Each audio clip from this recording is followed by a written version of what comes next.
বান্দা কয় আল্লাহ আমার একটু সুযোগ দাও। কয় কি? কয় আমার সন্তান রে বান্ধ, আমার মা বাপ রে বান্ধ, স্ত্রী সন্তান ভাই বোন রে বান্ধ, এরপরে নেতা লিডার সবগুলোর বান্ধ, আমার ছেড়ে দাও। রব বলেন ছাড়তাম না। হেক ওয়ামান ফিল আরদে জামিআন, আসমান জমিনে যা আছে সব তোমারে দিলাম। সুম্মা ইউনজি, এরপরে আমারে ছেড়ে দাও। রব আর সহ্য হয় না, পুরোটা জিন্দগি ভুয়া পথে চলছি। আল্লাহ জবাব দিচ্ছেন কাল্লা। আল্লাহ বলছেন কাল্লা, কখনো তোরে আজকে ছাড়তাম না। তোরে না বুঝাবার জন্য ব্রাহ্মণবাড়িয়া এত বুজুর্গদের জন্ম দিলাম, রাত দিন তারা তোরে বুঝাইছে, মসজিদে মক্তব খুইলা বুঝাইছে, ওয়াজ কইরা বুঝাইছে, মাদ্রাসা খুইলা বুঝাইছে, কেন বুঝলে না? কাল্লা ইন্নাহা লাযা, তোকে আকে লেলিহান আগুন দিয়ে জ্বালাবো। নাজ্জাআতাল লিশাওয়া, যে আগুন চামড়া জ্বালায়, হাড্ডি জ্বালায়, কুস্ত জ্বালায়, রূহ জ্বালায় না। তুই ডাক দে, তাদউ, ওদেরকে ডাক দে। মান আদবারা ওয়া তাওয়াল্লা, দেখ ওরা আসেনি, সব তো ভাগবে। আল্লাহ আমার অপরাধ কি? অপরাধ ওয়া জামাআ ফাআওয়া, সম্পত্তি জমা করছো আর শুধু পুঞ্জীভূত করছো। ওয়া জামাআ ফাআওয়া, সম্পত্তি জমা করছো আর বাড়াইছো। কোরআনে কারীমের 30 নম্বর পারা সূরা হুমাযার মধ্যখানে বলছেন আল্লাযী জামাআ মালান ওয়া আদ্দাদা, সম্পত্তি জমাইছো আর গণনা করছো। আজকে সম্পত্তিও বাঁচাইতে পারলো না, নেতাও বাঁচাইতে পারলো না, মা বাবা বাঁচাইতে পারলো না, স্ত্রী সন্তানও না, ভাই বোনও না। বান্দা আমি তো তোর সামনে, তাইলে কেন দুনিয়ায় আমারে চিনে আসলে না? কথা কি বুঝতে পারলেন? কার পিছনে ভেটতে সময় নষ্ট করতেছেন? এই জন্য গোলাম, কষ্ট দেওয়ার জন্য বলছি না, তোমাদেরকে বলছি আসো তাফসিরে ব্যস্ত, আসো না মাদ্রাসায় ব্যস্ত, আসো না দ্বীনের কাজ করি ব্যস্ত, আসো না তাবলীগে যাই ব্যস্ত। আরে গোলাম, তুমি যত ব্যস্ত ব্যস্ত ব্যস্ত, তোমার চাইতে হাজার গুণ কোটি গুণ বেশি ব্যস্ত আজরাইল তোমাকে নিয়ে। তোমাকে নিয়ে সারাদিন ব্রাহ্মণবাড়ে ব্যবসা করেছো, দারমা আরো যত বাজার আছে ব্যবসা করেছো, বিকাল বেলা কেশের বাক্স খুলছো, টাকা আমার, বিজনেস আমার, ফ্যাক্টরি আমার, মার্কেট আমার, সব তো আমার। নামাজ নাই, সালাত নাই, আমানতদারি নাই, পয়সা আমার। তুমি জানো না হয়তো তোমার কেশের বাক্সের ভিতরে আজরাইল বসা। আজরাইল আল্লাহরে বলছে আল্লাহ আমসিক আও আত্রুক, ওরে ছেড়ে দিব না ধর্ম। ও বলতেছে পয়সা নাকি তার, ও বলে বাড়ি গাড়ি সব তার, একটা বারও তোমার শুকরিয়া আদায় করলো না। আল্লাহ পয়সা তো গমতে আছে, আমি কি করব? আল্লাহ বলেন দেখ কান বরাবর থাপ্পড় দিছে তো আজরাইল থাপ্পড়, দেখা যায় কেশের বাক্সে বসা ব্রেইন স্ট্রোক।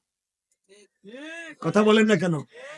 জোয়ান, তুমি নাকি ইউকে চলে যাচ্ছ, ইউএসএ, অস্ট্রেলিয়া, কানাডা, তুমি নিউজিল্যান্ড, জার্মান চলে যাচ্ছ, তোমার পাসপোর্টে নাকি স্পাউস ভিসা আছে, তুমি নাকি ফ্যামিলি সহ চলে যাইতেছ, তুমি ফ্রিডম কান্ট্রিতে যাচ্ছ, তুমি একটা উন্নত সোসাইটি লালন করতে চাও। জোয়ান, সবার কাছ থেকে বিদায় নিছ, ব্যাগেজ লাগেজ ঠিক করেছো, আগামী কালকে শাহজালাল বিমানবন্দর থেকে তোমার ফ্লাইট, সব ঠিক করে পাসপোর্টটা বালিশের নিচে রাখা ঘুমাইছো, কালকেই তো চলে যাইমো। 10 বছর আগের বন্ধুর কাছ থেকে বিদায় নিছ, একটা বারো রবের কথা মনে করলে না। তুমি জানো না হতে পারে তোমার বালিশের নিচেই তো আজরাইল বসা। আজরাইল আল্লাহরে বলতেছে আল্লাহ ও আগামী কালকে চলে যাইতেছে, সবার কাছ থেকে বিদায় নিছে, একটা বারো তোমার কথা বলে নাই। তুমি না তারে অক্সিজেন দিছ, তুমি না তারে হাত পা দিছ, তুমি সব দিছ, একটা বারো তোমার কথা চিন্তা করে নাই। রব তুমি বলো আমসিক ও আত্রুক, ওরে ছেড়ে দিব না আজকে ধর্ম। রব বলে দে বুক বরাবর থাপ্পড়, ঘুমের ভিতরেই দিছে থাপ্পড়, দেখা যায় ঘুমেই হার্ট অ্যাটাক। কথা বলেন না কেন? তো কিসের এত বাহাদুরি করছো? কিসের এত ক্ষমতা দেখাচ্ছ?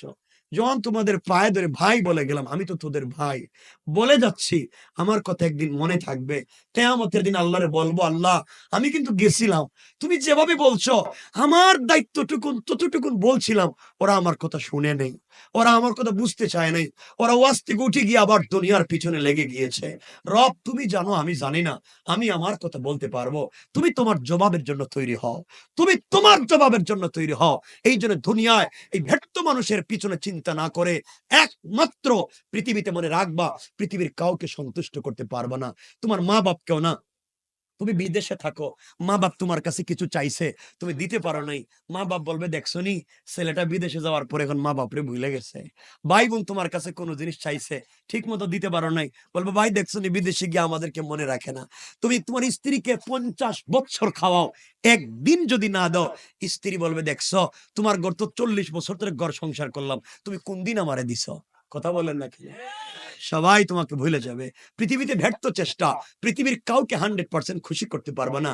রব বলেছেন, বান্দা তোরে আমি বলছি, সবার দরওয়াজা বন্ধ হয়ে যেতে পারে, সবাই তোরে তাড়াইয়া দিতে পারে, কাউকে খুশি করতে পারবে না, কিন্তু গোলাম তুই আমার কদমে সেজদায় পড়ে যা, একটা বার আমাকে সুবহান বলে ডাক দে। রব কথা দিলাম, কাউরে খুশি না করতে পারলেও একটা বার সেজদা দিলে আমি রব তো তোর উপরে খুশি হয়ে যায়। তা আমরা কেন সেই পদে যেতে পারি না? কে তোমাকে আমাকে বাধা দিচ্ছে? আমার কথা কষ্ট হচ্ছে? এই জন্য 1 নাম্বার, খুব লম্বাও করবো না, 11টার উপরে হয়ে গেছে।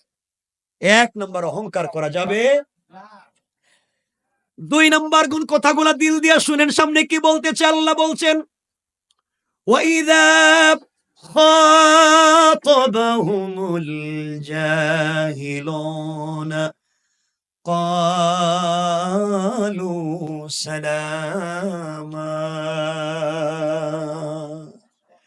আল্লাহ রাব্বুল ইজ্জত ওয়াল জালাল বলছেন, মুসলমানেরা এই দুনিয়ার জমিনে যারা আমি আল্লাহর গোলাম দাবি করবে, আশিক রাসূল দাবি করবে, আমি আল্লাহর গোলাম নিজেকে মনে করবে, বান্দারে আল্লাহর গোলামের 2 নম্বর গুণ হলো, কেউ গালি দিলে গালির জবাব দেওয়া যাবে না, আঘাত করলে আঘাতের জবাব দেওয়া যাবে না, গীবত শিকায়ত সমালোচনা করলে জবাব দেওয়া যাবে না, বরং আমি আল্লাহ গোলামকে কেউ যদি গালি দেয়, আমার গোলাম গালির জবাবে গালি না দেয়া ওই বান্দার জন্য শান্তি আর সালামতের দোয়া করে যায়। পড়েন সুবহানাল্লাহ।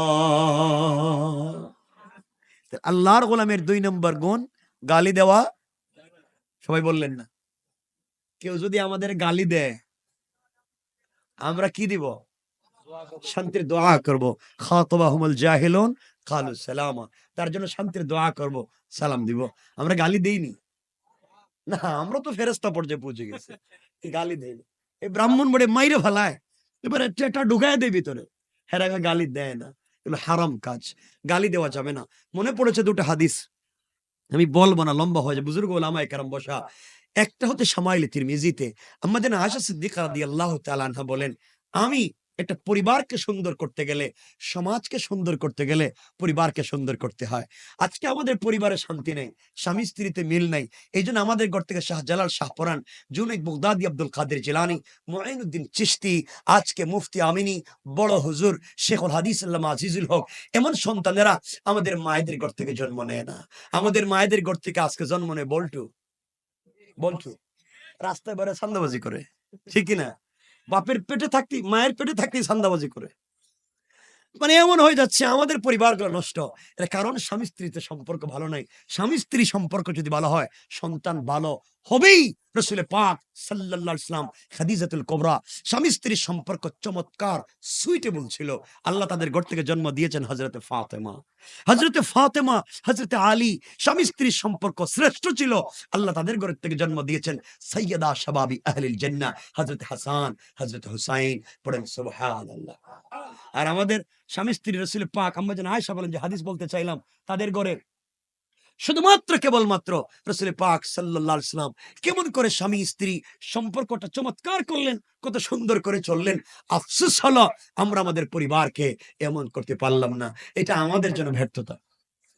মাশাআল্লাহ, আমরা কথা লম্বা করতে চাই না, ভাই চলে আসছেন, আমার শেখ, আমার উস্তাদ।